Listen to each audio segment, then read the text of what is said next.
Iran और Israel के दरमियान भले ही सीज़ फायर हो गया हो, मगर 12 रोज़ की इस जंग ने उस पूरे इलाके में ताकत का नक्शा बदल कर रख दिया है। वो अरब ममालिक जो कभी इंग्लैंड और अमेरिका के साए में हुक्मरानी करते थे, अब खामोश और कमज़ोर नज़र आ रहे हैं। सऊदी अरब, इजिप्ट, यूएई, बहरीन, कुवैत और सबसे बढ़कर इसराइल सब पीछे और ईरान सामने।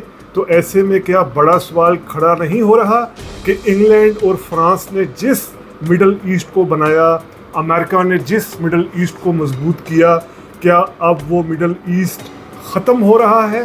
क्या मिडल ईस्ट अब फिर से वेस्ट एशिया यानी मगरबी एशिया बनने जा रहा है? कैसे वेस्ट एशिया को मिडल ईस्ट बना दिया गया था? क्या होगा अगर मिडल ईस्ट फिर से वेस्ट एशिया बन गया? क्या है ये सारी कहानी? यही आज समझने जानने की कोशिश करते हैं रीथिंक विद उमर जावेद में। तमाम दोस्तों को रीथिंक विद उमर जावेद में वेलकम। आप में से ऐसे दोस्त जिन्होंने अभी तक rethink with Umar Javed subscribe नहीं किया, हमारी रिक्वेस्ट है kindly rethink with Umar Javed subscribe करें। मिडल ईस्ट हकीकत में वेस्ट एशिया, इसमें अगर हम देखें आज के मुल्कों की तकसीम, अरब कंट्रीज़ हों, ईरान हो, इसराइल हो, ये सब जो इन कंट्रीज़ की एक गैर फितरी तकसीम हमें नज़र आती है, इसके पीछे बुनियाद छुपी हुई है। फर्स्ट वर्ल्ड वॉर में जो फ्रांस और इंग्लैंड ने बंदरबांट की थी ओटोमन एम्पायर ख़त्म करके, यानी तुर्कों का कंट्रोल इस इलाके में ख़त्म करके, उसके बाद 2 मिनिस्टर्स थे जिन्होंने अपनी टेबल पर एक नक्शा रखकर हाथ में पेंसिलें पकड़ी और वाइन पीते पीते तय कर दिया कि मिडल ईस्ट में या वेस्ट एशिया में कौन सा मुल्क कहाँ होगा।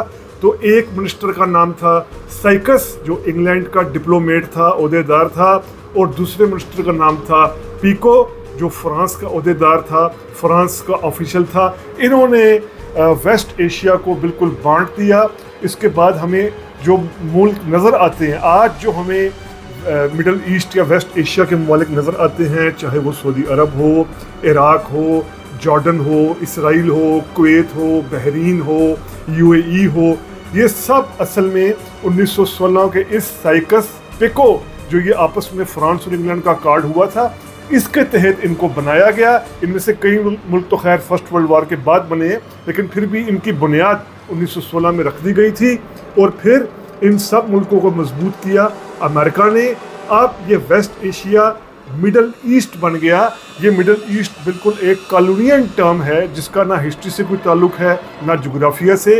ये इंग्लैंड ने नाम दिया था, ख़ास तौर पर इंग्लैंड की नेवी ने इस इलाके को मिडल ईस्ट कह दिया, क्योंकि उनके लिए इंग्लैंड में बैठकर उनके लिए इंडिया फार ईस्ट था, यानी मशरक़ का दूर का इलाका था।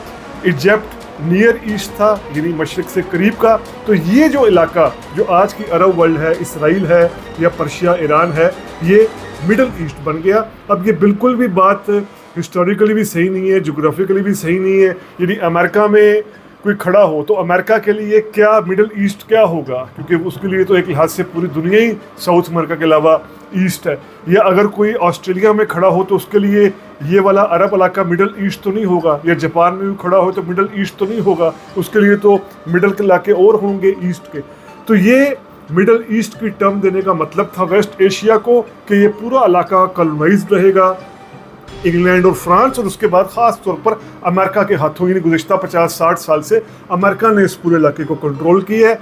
अब हमें ईरान इसराइल जंग के बाद ये जो मिडल ईस्ट का पूरा सेटअप था, पूरा ऑर्डर बनाया गया था, ये बुरे तरीके से डिस्टर्ब होता दिखाई दे रहा है। जैसे अगर हम देखें तो सऊदी अरब है, अब सऊदी अरब ने 50-60 साल तेल पर बहुत ज़्यादा ऐश कर ली। सऊदी अरब के हुक्मरानों ने, यानी बादशाहों ने, जो आल सऊद फैमिली है, इसने सिर्फ तेल की बिना पर बहुत ज़्यादा अयाशी कर ली, ऐश कर ली। ना टेक्नोलॉजी का कुछ बनाया, ना कुछ इन्वेंट किया, ना अच्छी यूनिवर्सिटी बनाई, ना साइंस में कुछ कमाल दिखाए, अयाशी की। अब ये दुनिया पर ऑयल का निसार कम हो रहा है, जिसको खुद सऊदी हुक्मरान बादशाह भी जानते हैं। इसीलिए ये अब दौलत कमाने के लिए दूसरे तरीके इख्तियार करने की कोशिश कर रहे हैं, जिसमें वो नाकाम होंगे। तो सऊदी अरब अब पहले वाला सऊदी अरब नहीं रहा, इसलिए वीक हो रहा है। जैसे उसके कई मिसालें हैं। सऊदी अरब जैसे मुल्क को यमन से अपनी फ़ौज वापस लाना पड़ी, हालांकि यमन काफ़ी अरसे से सऊदी अरब उसे अपनी प्रॉक्सी बनाने की कोशिश करता रहा। इसी तरह 2023 में हम देखें तो चाइना के कहने पर सऊदी अरब ने ईरान तक से हाथ मिला लिया, जो उसका सदियों पुराना यानी कई सालों का पुराना दुश्मन था, क्योंकि सऊदी अरब ज़ाहिर बात है अब वीक हो रहा है, क्योंकि अब दुनिया को उसके तेल की इस तरह ज़रूरत नहीं है। सऊदी अरब के साथ ही हम बात करें जो ये UAE, बहरीन, कुवैत, कतर जैसे मुल्क हैं, जो बहुत छोटे से मुल्क हैं, इनके पास भी सऊदी अरब की तरह ना मिलिट्री है, ना टेक्नोलॉजी है, ना साइंस है, ना इन्वेंशन है। पैसा है, दौलत है, गैर मुल्की कंपनी है, मल्टीनेशनल कंपनी है, दुनिया भर के लूटे हुए, दुनिया भर से जो पैसा लूटा जाता है वो इन मुल्कों में पार्क कर दिया जाता है, रख दिया जाता है। इन मुल्कों की हैसियत भी अब बहुत ज़्यादा नीचे होती दिखाई दे रही है, कमतर होती दिखाई दे रही है। और मिडल ईस्ट में अमेरिका और वेस्ट की सबसे बड़ी ताकत, सबसे बड़ी पावर, जी हाँ, इसराइल, वो तो वैसे ही इस जंग के बाद जो ईरान के साथ जंग हुई, इस जंग में ईरान की पूरी, इसराइल की जो पूरी एक पावर की मिथ थी, बुरे तरीके से बर्स्ट होकर रह गई कि ईरान के पास आयरन डोम है, ईरान के पास ऐसी टेक्नोलॉजी है कि उसका कुछ नहीं बिगाड़ा जा सकता, इस पर कोई भी मुल्क हमला नहीं कर सकता। ये सारी थ्योरी, ये सारी जो मिथ थी, बर्स्ट होकर रह गई। ईरान ने जिस तरीके से इसराइल पर हमले किए, इसराइली शहरों पर हमले किए, तेल अवीव पर हमले किए, ख़ुद जो इसराइल के अंदर वेस्टर्न रिपोर्टर्स थे, यानी वेस्टर्न टीवी की लिए जो सहाफ़ी रिपोर्टिंग कर रहे थे, वो ख़ुद ये कह रहे थे कि उन्होंने अपने 20-30 सालों में तेल अवीव शहर की या इसराइल के शहरों की ऐसी तबाही नहीं देखी जो तबाही अब फिरी। आयरन डोम की थ्योरी बर्स्ट होगी, डिफेंस सिस्टम की थ्योरी बर्स्ट होगी, इसराइल अमेरिका और यूरोप से मदद लेकर अपना दफा कर सकता है, वो सारी थ्योरी बर्स्ट हो गई और ईरान एक बड़ी मिलिट्री कुव्वत के तौर पर उभर कर सामने आया, जिसके कई साइंटिस्ट और जनरलों को मार दिया गया था। उसके बावजूद भी उसके मिसाइल सिस्टम को दुनिया भर ने माना। और इसके साथ साथ जो ईरान ने डिप्लोमेटिक कामयाबी हासिल की, यानी चीन और रशिया खुलकर ईरान के साथ आकर खड़े हो गए, ना कि खुफिया तौर पर। खुफिया तरीके से तो रशिया या चाइना पहले भी कुछ करते होंगे, लेकिन अब वो खुलकर सामने आ गए ईरान की हमायत में। ब्रिक्स तो वैसे भी खैर इसमें चाइना का और रशिया की रद्द दखल है। अहम बात थी कि रशिया और चाइना खड़े हो गए, बल्कि बार बार कहते रहे कि अमेरिका ने अगर जंग की तो रशिया और चाइना ईरान की खुलकर भरपूर मदद करना शुरू कर देंगे। तो ईरान को जो डिप्लोमेटिक कामयाबी मिली, रशिया और चाइना का साथ मिला, और इसके साथ साथ जो अरब की स्ट्रीट पावर है, वैसे तो अरब ममालिक पर बादशाहों का, आमरों का कब्जा है, वो कोई भी मुल्क हो, या वहाँ डिक्टेटर होगा या वहाँ पर बादशाह होगा, लेकिन जो वहाँ की अवाम है, मैसेज है, अवाम की अक्सरियत है, वो एंटी अमेरिकन सेंटीमेंट रखती है। अपने मुल्कों में अमरीकी अड्डों के या जो उनके हुक्मरान अपनी याशियों के लिए अमेरिका की ताबेदारी करते हैं, वो अवाम की अक्सरियत, अरब जो अवाम की अक्सरियत है, उसके ख़िलाफ़ है। इस जंग के दौरान जिस तरह अरब स्ट्रीट ईरान की हामी हुई, जिस तरह अरब स्ट्रीट के अंदर ईरान के हक़ में सेंटीमेंट देखने में आए, तो इन सब बातों से जाहिर हो रहा है कि ईरान मिडल ईस्ट की एक बड़ी ताकत उभर रहा है, बड़ी ताकत बन रहा है।